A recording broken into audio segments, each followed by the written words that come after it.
Hello दोस्तों, नमस्कार। मैं सतीश कुमार पहलवान गुरुदीन ग्रुप ऑफ कॉलेज के यूट्यूब चैनल पर आप सभी का स्वागत करता हूं। आज हम चर्चा करने वाले हैं कृषक समाज के बारे में।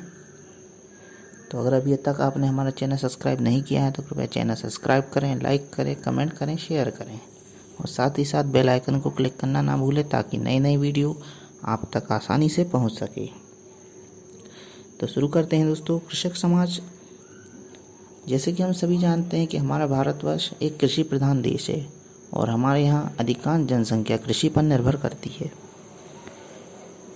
कृषक समाज एक ऐसे ग्रामीण समाज का प्रतिनिधित्व करता है जो कि लोक समाज और सभ्य समाज के मध्य की स्थिति होती है।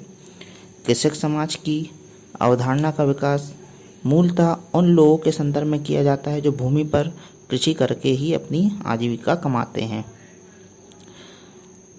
कृषक समाज की परिभाषा करते हुए रेमंड फर्ड ने कहा है, लघु उत्पादों का समाज जो कि अपने निर्वाह के लिए खेती करता है उसे कृषक समाज कहा जाता है।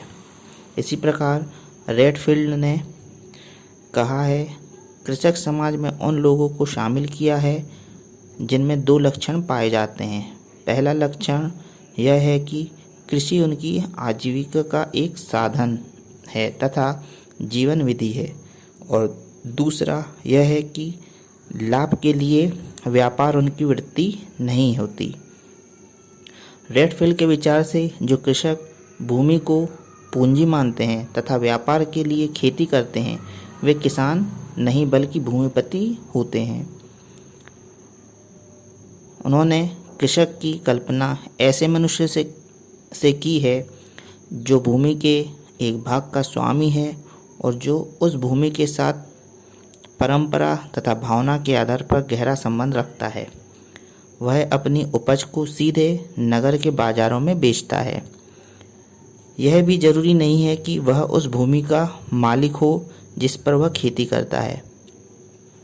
वह आसामी के रूप में भी किसान हो सकता है यदि उस भूमि पर अपनी परंपरागत जीवन विधि में रह सके, लेकिन वह भूमि उसके व्यापार का साधन ना हो। इसी तरह के किसानों के समाज को रेडफील्ड ने कृषक समाज कहा है। अब बात कर लेते हैं हम कृषक समाज की प्रमुख विशेषताओं के बारे में। तो कृषक समाज की प्रमुख विशेषताओं में सबसे पहली विशेषता आती है प्रकृति से निकटता। प्रकृति से निकटता से तात्पर्य है कि कृषक समाज के दैनिक कार्य प्रकृति द्वारा प्रेरित होते हैं। भूमि, जल, वनस्पति, पशु पक्षी कृषक समुदाय के लिए खास भौगोलिक पर्यावरण तैयार करते हैं। इसके आधार पर हम कह सकते हैं कि इनकी प्रकृति से घनिष्ठ निकटता होती है। दूसरी विशेषता आती है व्यवसाय कार्य। जीवन यापन का एक प्रमुख साधन कृषक समाज का कृषि होता है। इस तरह भूमि के साथ प्रत्यक्ष संबंध कृषक समाज की प्रमुख विशेषता मानी जाती है। तीसरी प्रमुख विशेषता है विशेषीकरण का अभाव। तो हमने देखा है प्रायः जरूरत की सभी वस्तुओं का उत्पादन किया जाता है। उत्पादन की विधियों पीढ़ियों से एक जैसी चली आती है। उनमें नए परीक्षणों की तरह साधारणतः ध्यान नहीं दिया जाता। अगली विशेषता आती है सीमित आकार। कृषक समाज का आकार सीमित होता है। आवश्यकताओं की पूर्ति के लिए अन्य समुदायों पर कम निर्भर रहना पड़ता है, इसलिए इनका आकार छोटा होता है। इसी प्रकार अगली विशेषता है जनसंख्या का कम घनत्व। नगरों की अपेक्षा कृषक समाज, जिसे हम ग्राम समाज भी कहते हैं, यहाँ पर जनसंख्या का घनत्व कम होता है। जनसंख्या की कमी के कारण जीवन में रीति रिवाज तथा संस्थाओं के स्वरूप का निर्धारण होता है। अगली प्रमुख विशेषता है जनसंख्या की समरूपता। कृषक समाज के सभी व्यक्ति व्यवसाय, आर्थिक स्थिति, विचार, रहन सहन आदि की दृष्टि से एक समान होते हैं, इसलिए इनकी जनसंख्या में समरूपता पाई जाती है। गतिशीलता का अभाव। कृषि से बंधे होने के कारण कृषक समाज में गतिशीलता बहुत कम पाई जाती है, अर्थात वह अपने कार्य को छोड़कर, अर्थात जो खेती का जो कार्य कर रहे हैं उस कार्य को छोड़कर वो एक स्थान से दूसरे स्थान पर नहीं जाते। अगली विशेषता आती है सामाजिक स्तरीकरण। सामाजिक स्तरीकरण की दृष्टि से कृषक समाज परंपरागत होता है, अर्थात हर एक व्यक्ति की स्थिति परंपराओं द्वारा निर्धारित होती है। अगली प्रमुख विशेषता आती है व्यक्तिक संबंध।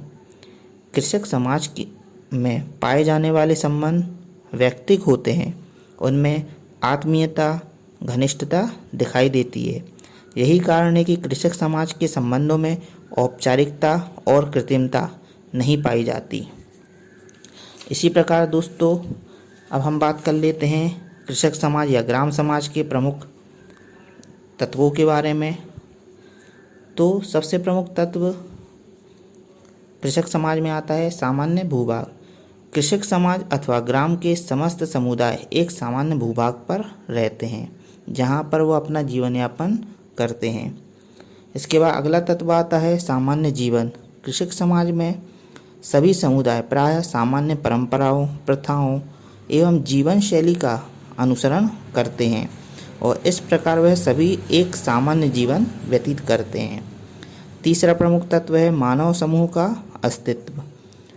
तो इसके अंतर्गत कृषक समाज में जनसंख्या के रूप में कृषकों का समूह देखने को मिलता है और इस प्रकार उनमें मानव समुदाय का आवश्यक तत्व मानव समूह को मिलता है। चौथा प्रमुख तत्व है सामुदायिक भावना। एक ही भूभाग पर निवास करने के कारण एक ही जीवन पद्धति में जीने तथा एक ही प्रकार का व्यवसाय अपनाने के कारण कृषक समाज या ग्राम समाज में हम की भावना पाई जाती है, जिसको हम सामुदायिक भावना भी कहते हैं। अगला तत्व है ग्रामीणत्व। तो इसके अंतर्गत जैसे कृषक समाज या ग्राम समाजों में समुदाय के जीवन के विभिन्न पक्षों में ग्रामीणत्व के दर्शन होते हैं। इस संदर्भ में नेल्स एंडरसन ने लिखा है कि ग्रामीणत्व या कृषक वर्ग की धारणा में मानव एवं भूमि के संबंध का समावेश रहता है। यह संबंध भूमि से पारिवारिक स्वामित्व या परिवार के आधार पर मेहनत द्वारा जीवन यापन करने के रूप में प्रकट होता है। तो इस प्रकार दोस्तों हमने आज कृषक समाज के बारे में पढ़ा, कृषक समाज की परिभाषा, विशेषताएं तथा इसके प्रमुख तत्वों के बारे में पढ़ा। आगे की वीडियो के साथ मैं आपके समक्ष पुनः उपस्थित होऊंगा। तब तक के लिए नमस्कार, धन्यवाद।